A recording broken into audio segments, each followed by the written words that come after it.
The Best Ranger competition takes place on Fort Benning every spring, and while that may seem to be a long way off, the Army National Guard has already begun its preparations with its annual Best Ranger assessment. There are a lot of guys out there that want to compete, but this gives us an opportunity to get all of them together and kind of handpick the best 2 or 3, 4 teams so that we're representing the Guard as well as we can. It's too early to know how many teams will be allocated to the Army National Guard, but from this field, 9 soldiers will be selected, enough to field 4 teams with 1 alternate. The candidates are drawn from across the country, with 7 different states represented in this year's assessment, in an effort to field the strongest teams possible. This is the correct process, that you should go through the National Guard. They put out a tasker, you come, challenge everybody, and then those guys who make the cut at the end are the ones who get to come back and train. To win Best Ranger requires mastery over physical, mental, and technical challenges.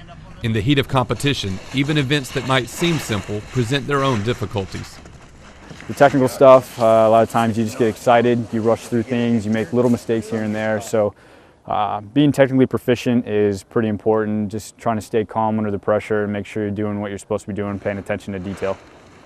This assessment period is only for 36 hours, not a lot of time to determine the best competitors. So this time is spent focused on physical challenges to let Coach Burns know who is in the best shape. The other aspects can be covered in the train-up early next year. The technical side is what wins it on top of the physical, but you're not going to get dropped from the course from not knowing how to do some type of technical. But if you fall out of a ruck march or you can't make the time, then you're done from the comp completely. The 2014 Best Ranger competition was bittersweet for Captain Killian, who finished just short of his goal. He was one half of the team that dominated the whole weekend, losing out on points due to procedural mistakes on one event on the final day. It's a great competition. It's a hard competition, but nobody remembers second place at the end of the day. I mean, the only people that are remembered the following year are the guys who won the competitions.